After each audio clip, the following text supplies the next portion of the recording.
Today's program has been brought to you through the generosity of Harding's Garage, 37 Courier Road, Fairfield. By Dan and Scott's Cremation and Funeral Service, 445 Waterville Road, Skowhegan. And by KSW, Federal Credit Union, 222 College Avenue, Waterville. Welcome to another edition of Kennebec Valley Forum. Today we're visiting with Penny Harkin of AquaCoral.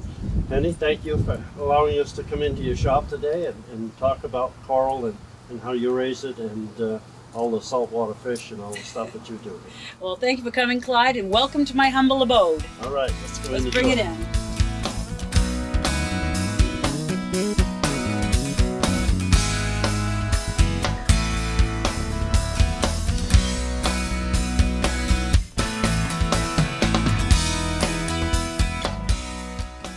Penny, this is the special coral tank that you have in your home, and it's the background of your business. Tell me a little bit about the corals that you have in here and what they are and how they grow. Yeah.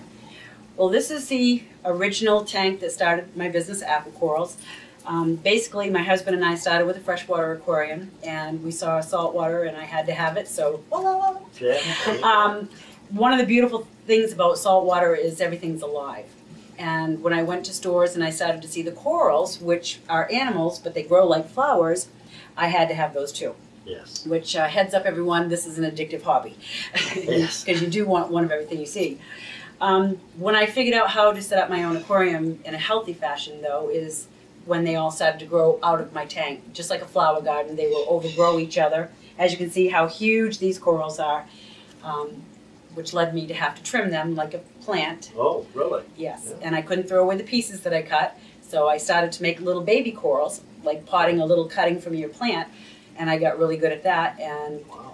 that's how AquaCorals started. But this is the tank that got my butt into trouble, Okay. in such a good way, and a lot of the corals in this tank are not seen out in the facility. They are that rare, and I'm working on getting backup parent corals for them so I don't lose these corals. Yeah. How do they grow? Tell me a little bit about the actual growing. They got to live on something. They're for an animal. They got to feed. That's right. And I'm still trying to wrap my head around the fact they're an animal. Yeah. Because they are literally flesh. But because they need to photosynthesize like a plant. So they are flesh, but yet they photosynthesize. Now how that happens is that all of the corals here and in the ocean have an algae in their tissue. And it's called a symbiotic union, where the coral literally gives the algae a home in its flesh, and the algae feeds the coral because a byproduct of photosynthesis is simple sugars. And those sugars feed the coral, so they help each other. One can't live without the other. So photosynthesis means they need the sun, and in our case, lighting. So lighting over these tanks is not only important to see what's in the tank, but to grow the corals. So that's how they grow. There are other nutrients in the water that they need, but primarily they utilize the light to photosynthesize. But do you have a special light? What do you have that relates to the sun? Because artificial light doesn't really relate to the sun. Right. Well, we can't use the bulbs that are used in a freshwater aquarium because we're talking about ocean animals. And so the sunlight over the ocean is a lot different than sunlight is over land. So sunlight over land is more in the red color spectrum, if we were to meter the colors in it. Over the ocean, it's more white and blue color spectrum. So the color of the bulbs that we use over our tanks and the wattage, or the strength of the light, so the light can penetrate the deep waters, determines what we use for lighting over these tanks. So once you're set up, you're pretty much good to go, though. Yes. Well, I thought so. Until the technology started to change. This is still older technology. This is metal halide lighting with very high output fluorescent bulbs in there as well. Still very good lighting, does a wonderful job, but we have a couple of issues with it where it's very energy inefficient. They put off a lot of heat. Yes. And you have to replace the bulbs every year, which is very expensive. But today, as we'll see later on in this interview, I've gone to LED lighting technology and it has so many benefits, and we'll get into that a little So later somebody on. starting out today with a tank, they come to see you, they get some coral, they can get set up, they can get some advice how to do it. And plus the fact they'll have new technology to start with. Absolutely. That's what I specialize in, starting as a hobbyist, and I still consider myself just a hobbyist. I'm not an expert, because there's no such thing as an expert in this hobby. There's still too much we need to learn, and technology changing. But obviously I am successful, and I love to help other people have the same successes I enjoy. So if you do what I do using the products I use, you're going to have what I have. So that's all I do with my facility, besides grow the corals. That's fantastic. It is. It's awesome. You have a marketplace that reaches across the world, I know. We've Yes. talked before. And tell me a little bit about your marketplace and who you deal with. And you raise coral, obviously you're going to sell them. Yeah. Sometimes. You kind of got to have an outlet for them because they don't stop growing. Back when I was just a hobbyist, not doing it professionally, I was a professional web designer. So when my hobby started producing these little corals, I had no idea what kind of outlet to give them, because we were still so new in the hobby. There was few of us in the hobby being this enjoying this kind of success. Yes. So in other words, there weren't too many saltwater hobbyists out there that I could sell them to. Right. So I decided the best way to reach those who were in the hobby is to build a website for the babies and try to sell them online, and I could ship them FedEx overnight to anybody that could have overnight service. That went fairly well. So my poor husband, I said, honey, can I have a little space down in the basement, literally right below our feet here. Not pretty, not finished. Can I have a little space down there to take the babies out of the tank? Because at the time, I was just placing the baby corals on the floor of the tank. Sure. And it was worse than a jungle. So I put the babies in their own growing environment in the basement, and I was filling orders as I received them through the website. Problem was that Maine folks started to find the website and were calling me up saying, oh my gosh, you're in Maine, can we come? Yes. And it's like, I'm just a basement, and they didn't care. No, they don't. So that snowballed over time, so that my online market grew and grew, just like my local market grew. And so today, I have multiple shipments that fly throughout the United States, seahorses and fish as well as the corals. Really? Yeah, the whole gamut. So wow. yeah, it's That's so I can serve anybody. Oh, that's awesome. Such a beautiful tank, And to think that it's all living. Yeah, it's not the plastic plants that you see, it's not some of the other stuff that you see in freshwater, but it's all alive. Yeah. That's amazing. It is, and to have this in captivity, because we need to understand none of this comes from Maine oceans. This is warm, tropical ocean animals. Yes. So we're talking about Hawaii, Australia, Fiji, Red Sea, Vietnam, all over the world. And to have this in your living room, Yes. or somewhere in your home where you can enjoy it 365. So I'm frequently asked, do you go diving, do you go to the Great Barrier Reef? And I'll say, well, I got it in my living room. That's right. You don't need to. No, you don't need to. So the living aspect of it, though, also provides this change. Because when we were in freshwater, we had the decorations and the driftwood or whatever your decorations were. What you saw was just your fish swimming around those. It's different here. It's more of a ballet, where the fish certainly do swim around the corals, but the corals themselves are moving with the water flow, just like in the ocean, ebb and flow. And they're growing. So what you see here today, you come back in a couple of months, it's not going to look the same.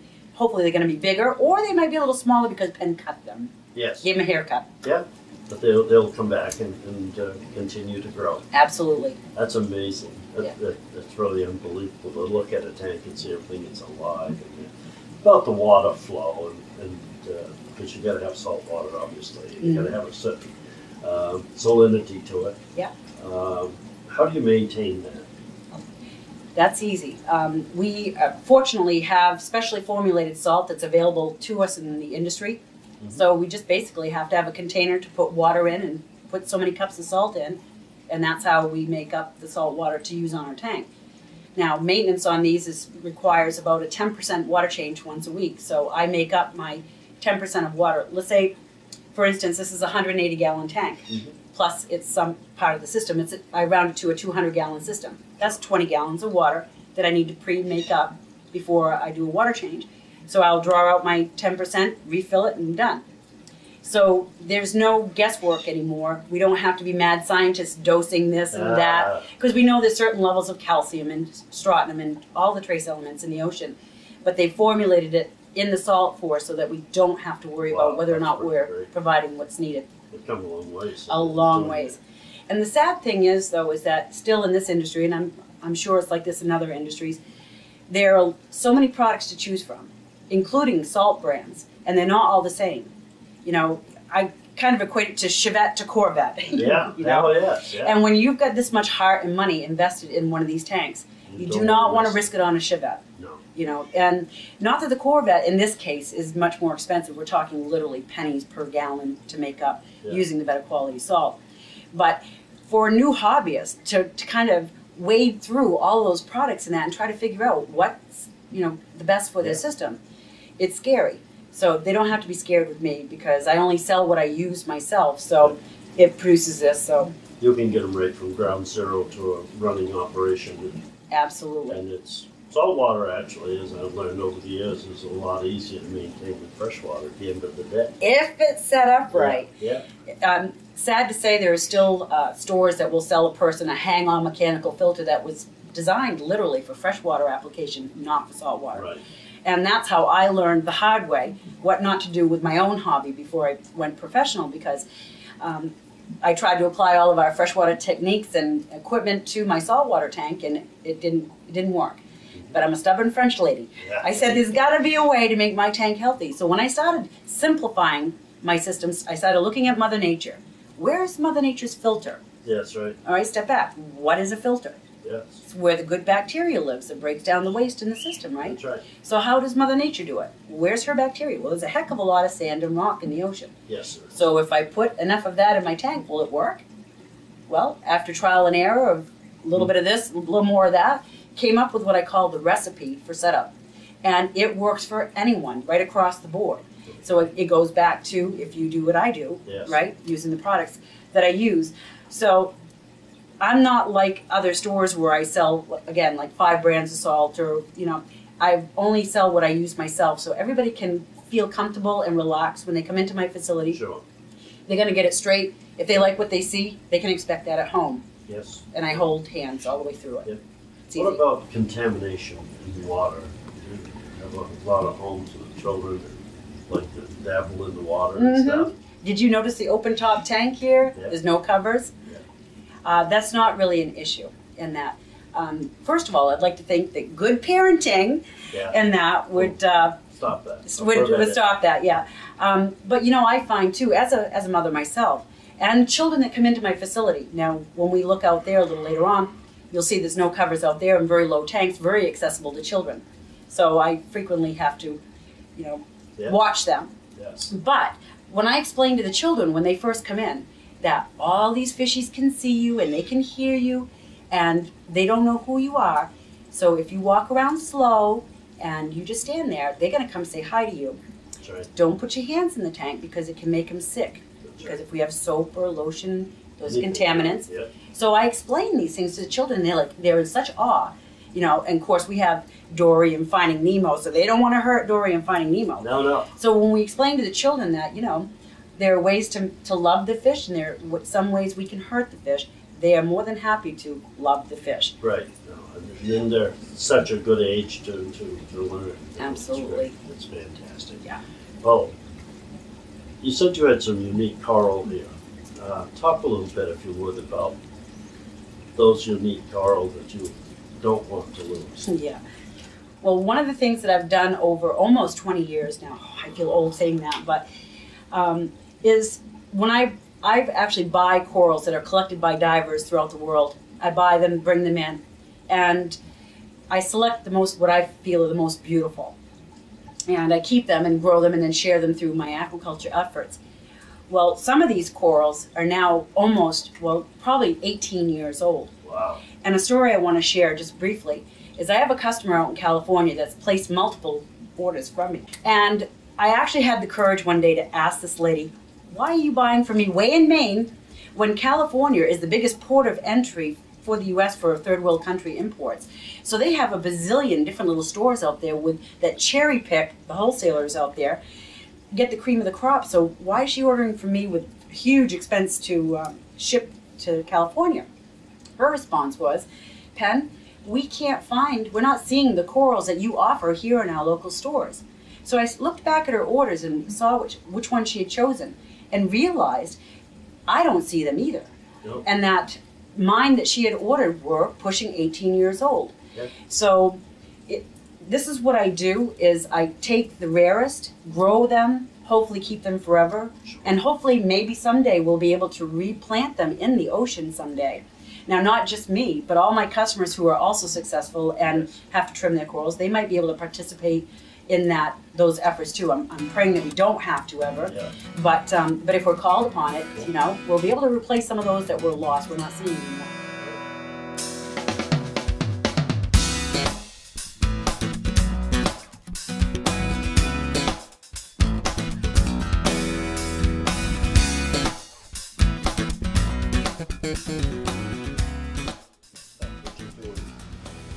This is the part of your shop where you do the extrication of the animals in your tank. That's right. Well, everything that you can see here for corals that look like flowers and that are corals that I've grown from cutting my big corals in my big tanks, like what we saw at the beginning of the show. So what I like to do is have people look at the big tanks and point out corals they like, and I actually will show them babies in the growing tanks here. Mm-hmm. So if they look at a coral and they want to see what it looks like as a full-grown adult, we'll go over to the big tanks and show them, unless it's one that happens to be in my house tank. Yeah. And then we look online There you go. for the pictures. But I notice you have quite a variety of some of the same in different tanks, but it's quite a variety that you're growing. yes, I work with over 100 different corals, soft coral species here. Wow. In fact, this facility is the largest soft coral aquaculture facility in the United States. Really? You never know what you're going to find on a little Maine back road, right? Oh, that's right. But primarily, other aquaculture facilities deal with the hard corals. Mm-hmm. And so we see more of those out there throughout the United States as far as aquaculture efforts. But these are more difficult to do, Mm-hmm. and so therefore, and more time consuming because of the length of time it takes to produce a baby coral ready for sale, that few people actually do it. But I love them, and this is just the excesses of my hobby, so That's great. Here I am. Fantastic. And you attach these to a rock, right. as So you said. you can see little pieces of rock with the pink and purple on them, Yeah. and the different shapes of the rocks that we can put them on. Yeah. So the coral, not only is the coral beautiful, but the shape of the rock they're on is beautiful as well. Yeah. You know? It's very obvious. Awesome. So you got a lot of corals that you've started here. Yes, I'm going to say probably 1,000 available here, Wow. ready to go. Wow. Yeah, yeah. Between Anybody those, wants to start a tank, you're all set to do that. well, a lot of people call this place the Reefer's Crack House. Oh, there you go. Yeah. You know, whenever I get a new folks in my door, I like to find out where they're from. And some of them are really close local here, and some travel, like last weekend I had Prince Edward Island folks come down. And but when they're local, I say, oh, you're in trouble because you live close to your crack house. That's right. Yeah. But in a loving way, what that is, you know, this is an addictive hobby. It's so Certainly much is. fun, you know what I mean? And if you're gonna have an addiction or have a hobby, it's gotta be something that you love, Yeah.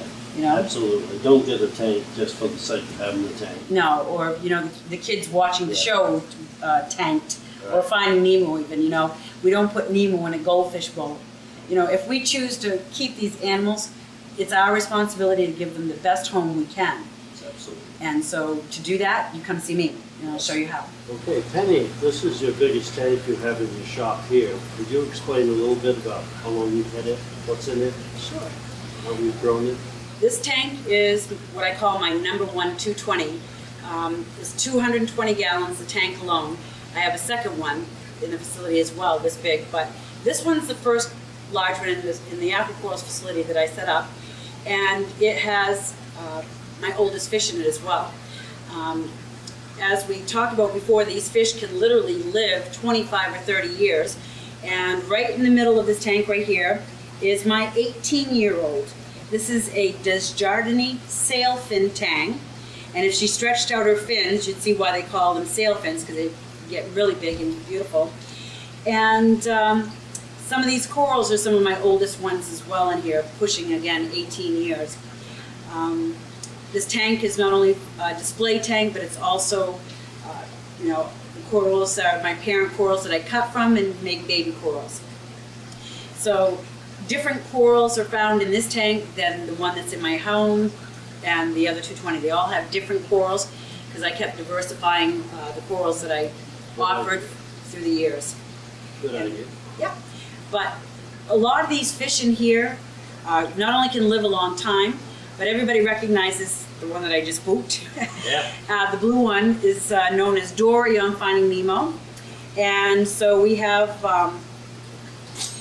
Dory and Nemo's mom and dad in this tank, which they're peeking down in this coral down here. That's Nemo's mom over there. And one over here, this is my big guy, I call him King.